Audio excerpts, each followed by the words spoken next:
ದಾವಣಗೆರೆಯ ಪಿಬಿ ರಸ್ತೆಯಲ್ಲಿರುವ ಜಿಲ್ಲಾ ಕೋರ್ಟ್ಗೆ ಬಾಂಬ್ ಬೆದರಿಕೆಯ ಸಂದೇಶದ ಹಿನ್ನೆಲೆಯಲ್ಲಿ ಇಂದು ಕೋರ್ಟ್ ಕಲಾಪಗಳನ್ನು ಸ್ಥಗಿತಗೊಳಿಸಿ ಕೋರ್ಟ್ ಸಿಬ್ಬಂದಿ ಹೊರಗೆ ದೌಡಾಯಿಸಿದ್ರು. ಮಾಹಿತಿ ದೊರೆತ ತಕ್ಷಣ ಪೊಲೀಸ್ ಬಾಂಬ್ ನಿಷ್ಕ್ರಿಯ ದಳ ಸ್ಥಳಕ್ಕಾಗಮಿಸಿ ತನಿಖೆ ನಡೆಸಿತ್ತು.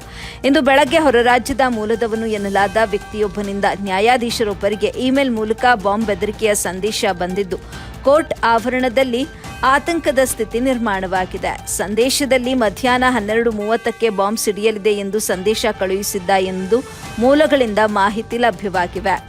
ಕೂಡಲೇ ಎಚ್ಚೆತ್ತ ನ್ಯಾಯಮೂರ್ತಿಗಳು ಆಡಳಿತ ವ್ಯವಸ್ಥೆ ಮತ್ತು ಸಿಬ್ಬಂದಿಗಳಿಗೆ ವಿಷಯ ತಿಳಿಸಿ ಜಾಗ್ರತೆ ವಹಿಸಿದ್ರು. ಕೂಡಲೇ ಪೊಲೀಸ್ ಇಲಾಖೆಗೆ ಮಾಹಿತಿ ನೀಡಿದ್ರು. ತಕ್ಷಣ ಕಾರ್ಯಪ್ರವೃತ್ತರಾದ ಪೊಲೀಸ್ ಬಾಂಬ್ ಪತ್ತೆ ದಳ ಹಾಗೂ ನಿಷ್ಕ್ರಿಯ ದಳದೊಂದಿಗೆ ಕೋರ್ಟ್ ಬಳಿ ಆಗಮಿಸಿ ಬಾಂಬ್ ಪತ್ತೆಗೆ ಕ್ರಮ ಕೈಗೊಂಡರು. ಮಧ್ಯಾಹ್ನ 1:30 ವೇಳೆಗೆ ಯಾವುದೇ ಬಾಂಬ್ ಪತ್ತೆಯಾಗಿಲ್ಲ. ಈ ಹಿನ್ನೆಲೆಯಲ್ಲಿ ಇದು ಒಂದು ಹುಸಿ ಬಾಂಬ್ ಬೆದರಿಕೆ ಇರಬಹುದು ಎನ್ನುವ ಶಂಕೆ ವ್ಯಕ್ತವಾಯಿತು. ಸಂಪೂರ್ಣ ತನಿಖೆ ನಂತರವಷ್ಟೇ ಪೊಲೀಸರಿಂದ ಸ್ಪಷ್ಟನೆ ಬರಬೇಕಿದೆ. ಮಧ್ಯಾಹ್ನ 1:15 ತನಕ ತನಿಖೆ ನಡೆಸಿದ ಪೊಲೀಸರು ಯಾವುದೇ ಸಂದೇಹಾತ್ಮಕ ವಸ್ತುಗಳು ದೊರೆತಿಲ್ಲ. ಹಾಗಾಗಿ ಇದೊಂದು ಹುಸಿ ಬಾಂಬ್ ಕರೆ ಇರಬಹುದು ಎಂದು ಸಂದೇಹ ವ್ಯಕ್ತಪಡಿಸಿದ್ದಾರೆ. ನಂತರ ಕೋರ್ಟ್ ಸಿಬ್ಬಂದಿಗಳು ಒಳಹೋದ ನಂತರ ಎಂದಿನಂತೆ ಕಲಾಪಗಳು ಆರಂಭವಾಗಿವೆ. ವರದಿ Nallur Mohammed Asif, AB news Kannada, Davanagere.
Packet Shivakumar ಕೇಳು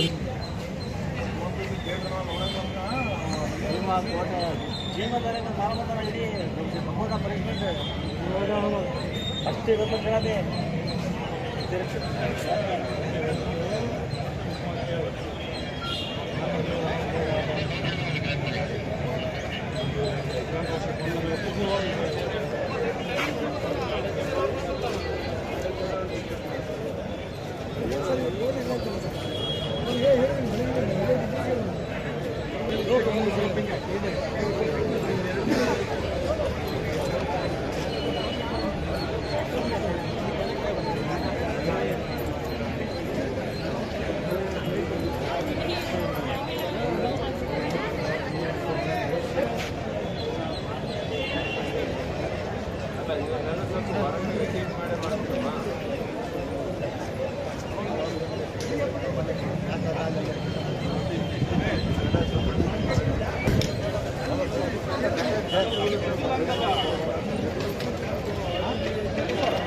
Now we'll be binding at a false.